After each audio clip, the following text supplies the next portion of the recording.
Alors, je suis avec Andréane Filion, qui est enseignante au programme d'électromécanique de système automatisé du pavillon de l'avenir de Rivière-du-Loup. Bonjour, Andréane. Bonjour, ça va bien? Oui, alors c'est important peut-être d'entrée de jeu. Déjà, c'est un métier non traditionnel. Tu es une femme et tu es enseignante.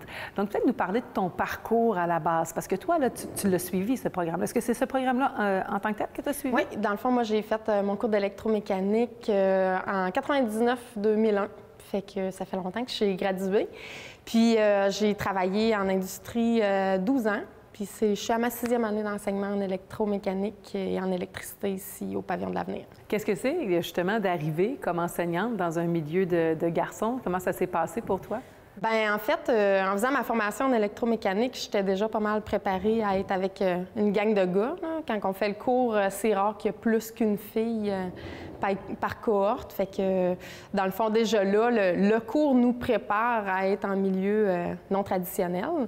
J'aurais tendance à te demander, justement, bon, c'est toujours un peu difficile d'avoir des filles dans les métiers non traditionnels. Qu'est-ce que tu dirais pour les convaincre? Toi, qu'est-ce que tu as aimé? Qu'est-ce que tu as trouvé d'amusant ou qu'est-ce qui t'a emballé là-dedans? Bien, dans le fond, moi, quand j'ai fait mon cours, dans les années que j'ai fait mon cours, c'était plus difficile à cause que, justement, c'était tellement pas connu, les métiers non traditionnels, qu'à la base, les filles cherchaient probablement tout le temps un métier plus d'origine féminine. Moi, j'ai embarqué là-dedans parce que je me suis fait conseiller par un conseiller d'orientation d'aller en électromécanique, mais je savais pas du tout c'était quoi, mais j'étais une fille manuelle. J'avais travaillé beaucoup avec mon père manuellement, puis c'est lui qui me dit, bien, je cherche des métiers typiquement masculins, Andréane, probablement que tu vas mieux te retrouver là-dedans. Mais dans les années qu'on est là, bien, on en parle beaucoup plus. Puis, bien, c'est sûr que pour aller faire de la promo dans les écoles, je suis souvent la personne que mon département va suggérer pour justement montrer que ça se fait par des femmes. Mais moi, dans le fond, ce que j'ai à dire aux autres filles, c'est si vous avez le goût de faire ça, bien, il faut vraiment aller jusqu'au bout de ses rêves. Puis si les gens sont à leur place, il faut qu'ils restent eux autres mêmes, puis ils vont être acceptés autant qu'un homme dans un milieu d'hommes. Alors, Andréane, je vais te demander maintenant de me parler un petit peu du programme, du type d'étudiants que vous accueillez ici, des prérequis. Donc, vends-nous un petit peu ton programme. Oui, bien dans le fond, nous autres, électromécanique, c'est un cours qui se donne en 2 ans. Il y a 28 modules, mais on peut dire que c'est comme divisé en 4 parties. Fait que dans le fond, il y a vraiment un volet électrique puis électronique. On a un volet qui est plus fluidique, qui parle de l'hydraulique, les montages avec de l'huile. Il y a aussi le volet pneumatique, qui est les montages avec de l'air comprimé. Ensuite, il y a une portion programmation, puis dans le fond, la finale de tout ça mis ensemble, ça va être plus le volet qu'on va faire de l'installation, du dépannage, qui englobe vraiment souvent la plus grosse portion d'électromécanicien en usine, là, qui va être là pour installer, réparer, faire l'entretien de tous les équipements. Donc, c'est pas parce que c'est un cours professionnel que c'est moins dense ou c'est moins exigeant. Il y a quand même des élèves là, qui, au début de la première année, souvent vont quitter le programme, comme dans tous les programmes. C'est quoi les principaux défis, justement, pour les étudiants quand ils arrivent ici en termes de travail, qu'est-ce qu'on doit avoir pour être heureux dans ce programme-là, pour surmonter peut-être les obstacles d'une première session? Parce que c'est toujours la plus dure, souvent. Oui. Bien, c'est que souvent, dans le fond, ce qui surprend les élèves, c'est que nous autres, à partir de tout de suite de la première session, on encourage vraiment les élèves pas juste à suivre la formation, mais à s'auto-développer aussi, là. Dans le fond, ils ont besoin d'avoir un niveau là, de confiance qui est quand même assez élevé. Puis en industrie, justement, c'est ça que ça prend. Il faut quelqu'un qui est capable de supporter la pression.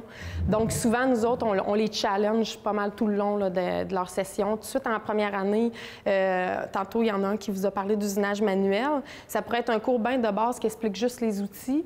Nous, bien, il y a un de nos collègues qui a vraiment monté le cours pour pouvoir faire inventer une pièce qui va toucher toutes les parcelles, justement, des habiletés manuelles de base. Donc, cette pièce-là, ils ont vraiment besoin là, de pouvoir être créatifs. Puis ça, d'un élève à l'autre, ça va jouer. Il y en a qui ont déjà vraiment le côté là, créatif de très développé. Puis ceux qui l'ont moins, bien, on va les amener plus à trouver des solutions parce que chaque personne est différente. Mais c'est sûr qu'au niveau mathématique, ça prend quand même un peu des maths pour être capable d'avoir les notions de base en électricité. Il y a des calculs à faire. Mais c'est sûr que tout ce qui est cours de base là, de français puis tout ça, là, ça c'est fini quand tu arrives à l'école des métiers. C'est ça qui est le fun. Là. Comme si tu n'as pas le goût là, de continuer les gros volets théoriques, bien, nous autres, tout de suite en DEP 1, on embarque, on a à peu près 40 de pratique versus 60 de théorie. Après ça, DEP 2, on va tomber à environ 50-50. DEP 3, on va tomber encore à peu près à ça. Là, on serait plutôt tombé à 60 de pratique, 40 de théorie. Puis à la finale, on a à peu près 20 de théorie pour 80 de pratique. Ça va vite, c'est très, très focusé sur la réalité du marché du travail. Parlons-en, parce qu'on comprend bien là, que c'est un métier d'avenir. C'est quoi les horizons d'emploi? Quels sont les besoins? Est-ce qu'on est dans un marché où ça va se développer encore énormément, les demandes pour les électromécaniciens? Bien là, présentement, là, c'est complètement fou. On n'a jamais vu ça. Présentement, les industries nous appellent. Ils viennent, des fois, ils payent des dîners à nos élèves pour expliquer leur entreprise, qu'est-ce qu'ils veulent faire.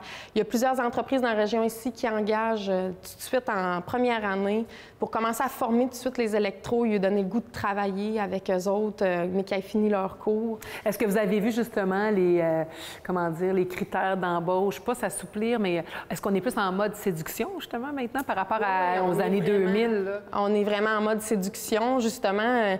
Ils viennent vraiment parler des avantages sociaux qu'il y a dans les usines. Il y en a plusieurs aussi en région qui ont ajusté le salaire aussi, là, dernièrement, là, dans les dernières années. Il y a plusieurs entreprises qui ont augmenté un petit peu les salaires.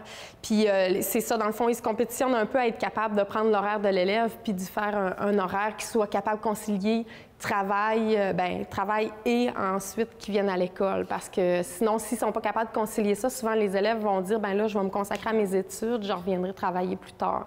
Quels sont les types d'entreprises, d'usines dans lesquelles on peut travailler avec un cours d'électromécanicien? J'imagine que c'est varié, il y a de la machinerie à peu près partout, là. Toutes les usines ont besoin d'un électromécanicien. C'est que ça peut être bien, bien varié. Là, tu peux avoir des usines avec du bois, des usines d'injection de plastique, des usines de moulage d'aluminium, des usines qui font de la production. Ça dépend vraiment, là, mais tous les types d'usines, normalement, en 2018, ont besoin d'un électromécanicien. Vous avez combien d'élèves là, qui vont terminer dans la cohorte de 2019? On a environ 35 élèves à peu près. Tous classés, ou presque? 2 groupes, oui. Puis comme je vous disais, il y en a plusieurs cette année qui ont été engagés tout de suite en commençant leur cours. Ils sont en première année, première session. Ils travaillent déjà en industrie. Donc, c'est comme si le cours est en train quasiment de se transformer en cours avec des stages intégrés. Fait que ça, c'est super. Les élèves arrivent avec plein de questions. Tu sais, souvent, les questions qu'ils vont peut-être poser, tout de suite poser en industrie, bien, ils vont arriver puis ils vont nous les poser parce qu'ils sont à l'aise avec nous autres. Fait que moi, je trouve ça super. J'encourage tout le temps mes élèves. Tu sais, si tu as le choix entre une job au dépanneur ou une job en industrie, sauter là-dessus, ça vient vraiment mettre du concret. Est-ce que ça te manque de temps en temps d'être sur le terrain? Oui, c'est sûr. Moi, rien que d'en parler avec les gens qui sont sur le terrain, on voit tout de suite dans mon visage. Mais en fait, moi, à chaque été, je retourne, j'essaie d'aller voir l'usine où j'ai travaillé le plus longtemps puis qui me passionnait le plus. Il y a tellement beaucoup eux autres, ils font vraiment ils travaillent pour des usines automobiles, donc il y a tout le temps du nouveau. Là, les chaînes de production changent à tous les ans. Fait que souvent, je vais voir un peu pour voir la technologie, pour me garder à jour aussi dans mon métier. Mais en fait, je pense que c'est ce qui fait que mes élèves m'aiment bien aussi, c'est de voir la passion quand j'en parle justement de mon métier. J'ai tout le temps des photos à l'appui de ce que j'explique. J'ai pris plein de photos justement en usine pour pouvoir lui montrer les machines dont je lui parle parce que mon expérience de travail, c'est vraiment un gros outil de travail justement. Fait que c'est ça. C'est sûr que moi, je me mets à parler d'usine. J'ai des lumières dans les yeux, là. C'est ma passion, là. Toi, qu'est-ce qui t'a poussé à vouloir venir en formation professionnelle? C'est peut-être plus l'aspect manuel, tout ce qui est mécanique. J'ai tout le temps aimé bagosser, si on peut dire, là, toucher à tout, puis essayer des nouvelles affaires. Puis c'est assez diversifié aussi comme programme puis comme métier. C'est quelque chose qui m'intéressait de ce côté-là. Comment tu avais entendu parler de ça à la base? J'avais pas vraiment eu de personne en tant que telle qui m'en avait parlé. J'avais plus fait des recherches sur Internet puis sur le site de la commission scolaire. Je me suis juste accroché à ça. Fait que toi, tu es un étudiant de première année. Comment ça se passe quand on arrive ici? Est-ce que tu es issu du secondaire ou tu avais fait d'autres études avant? J'avais été au cégep avant. OK. Puis j'avais déjà quelques cours de base comme électricité puis usinage manuel. Ça, je les avais de créditer, mais j'avais quand même été au cours pour suivre le groupe puis réapprendre la base comme il faut afin de mieux être formé. Et là, parle-moi, tu es quand même à ta première année, donc là, tu as à peine un premier trimestre, si on veut dire, une session de fête. C'est quoi là, tes impressions jusqu'à maintenant? J'adore. J'avais été au cégep, comme j'avais dit tantôt, puis la dynamique, c'est complètement différent. J'aime beaucoup mieux être ici que l'autre côté. Parle-moi-en de cette dynamique-là, qu'on comprenne bien. C'est quoi? Qu'est-ce qu'il y a de différent? Je me sens à ma place, je me sens encadré, entouré, puis on dirait que mes travaux se font tout seuls, puis ça avance. Okay. C'est quoi Parle-moi un peu des cours que tu as. Donne-moi un exemple de ce que tu as fait dans ta session. Pour l'instant, on a le cours de soudure. On a eu le cours de déplacement de charge avec des ponts roulants. Ensuite, on a électricité, la base de l'électricité. Ensuite, on a eu usinage manuel afin de travailler avec nos mains un peu, voir les scies, les limes, puis tout ça. Puis ensuite, on a commencé le cours d'informatique. S'apprivoiser un peu avec Excel, puis les bases un peu de tout ce qui est l'ordinateur. Oui, c'est ça. Donc, il y a vraiment une portion manuelle, mais il y a une portion là, qui est un peu plus intellectuelle, là, en rentrée des données, tout ça. C'est un beau mix des deux.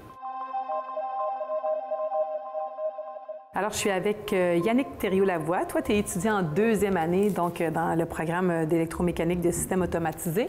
Et là, tantôt, on va peut-être voir des images. Toi, tu peux nous parler d'un...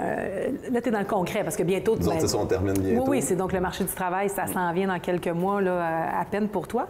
Et donc, c'est très, très concret comme école. Parle-nous de quelle manière... Notre école, nous, on est la seule au Québec qui fait le montage au complet, qui est la machine à canettes, qu'on remet en pratique tout ce qu'on a appris pendant toute notre DEP. C'est quoi ça, la machine à canettes? Dans le fond, on va faire la programmation mécanique de l'alignement des moteurs, des courroies. On fait la programmation pneumatique aussi. On fait la programmation toute électronique, dans le fond, la prog vraiment du programme, peser tel bouton pour faire telle action. Puis on conçoit une machine à canettes, dans le fond, qui va prendre la canette, qui va l'écraser, qui va la compacter avec les convoyeurs, qui va l'emmener dans un réservoir.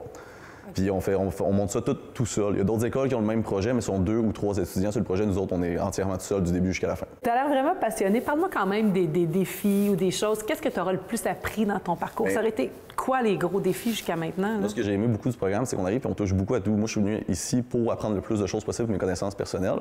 Puis ce que j'aime, c'est qu'on touche beaucoup à la partie électricité. On touche autant à l'hydraulique, la pneumatique, la mécanique. Puis après ça, on peut aller se spécialiser dans ce qu'on veut après. Comme pour ma part, ce qui me touche beaucoup plus, c'est l'électricité, les panneaux de programmation, le filage. C'est ce qui me passionne beaucoup, de comprendre la logique derrière ça. Alors, quand tu disais que toi, ce que tu aimais beaucoup du programme, c'était que tu pouvais te perfectionner. Tu peux te perfectionner en dernière session ici? Non, mais après, on peut aller se perfectionner. Comme quelqu'un qui est plus passionné d'hydraulique, tout ce qui va toucher la pneumatique ou l'hydraulique, peut aller travailler juste en pneumatique ou juste en hydraulique ou juste en électricité. C'est ça qui est le fun. Puis il y a des spécialisations comme le Millwright, qui est une spécialisation vraiment mécanique qui peut aller chercher après, comme il y a un autre cours, dans le fond, qui permet d'avoir des cartes de spécialisation là-dedans. Toi, tu avais quoi comme base quand tu es arrivé ici? Dans le fond, j'ai fait un DEP en électricité, j'ai fait un DEP en entretien général d'immeuble, puis là, je fais un DEP d'électromécanicien qui est vraiment mon dernier que je fais ici. Là. OK, fait que toi, là, tu es comme très polyvalent, là, mettons. Bien, c'est ce que j'aime avoir le plus de connaissances possible pour pouvoir me débrouiller plus tard. OK, puis c'est quoi ton but, ton idéal avec tout ce que tu as accumulé comme expérience? Quand je suis rentré dans le programme, je suis venu ici avec l'optique de pouvoir être autosuffisant plus tard, fait d'apprendre plus de connaissances au niveau de la production d'électricité, au niveau de l'automatisation de serre, pour tout avec un cellulaire, tu peux tout contrôler à distance, les températures, faire travailler les moteurs pour qu'ils ouvrent les toiles, faire respirer la serre sans avoir à être présent et à travailler dessus. Quand tu parles d'autosuffisant, tu veux dire dans ta vie à toi? Oui, ou toi, tu as comme un projet personnel à toi? Projet de devenir autosuffisant là, au niveau de la production alimentaire et de la production énergétique. Wow, c'est vraiment beau. Qu'est-ce que tu dirais aux jeunes là, qui hésitent ou qui ne savent pas trop? Parce que c'est un métier d'avenir aussi, oui, c'est ce qu'on peut dire. C'est énormément de demandes. On a des employeurs qui travaillent toutes les semaines pour avoir des étudiants. Même les étudiants, on est très bien payés, comme chez Premier Tech, qui nous engagent aussi. Là, ils en voudraient plus que ce que l'école est capable de produire d'élèves. Mais ce qui est le fun au niveau de ça, c'est pouvoir justement être diversifié et avoir le choix de où aller travailler. C'est sûr que si un minimum de talent dans le programme, c'est sûr que tu vas avoir un emploi.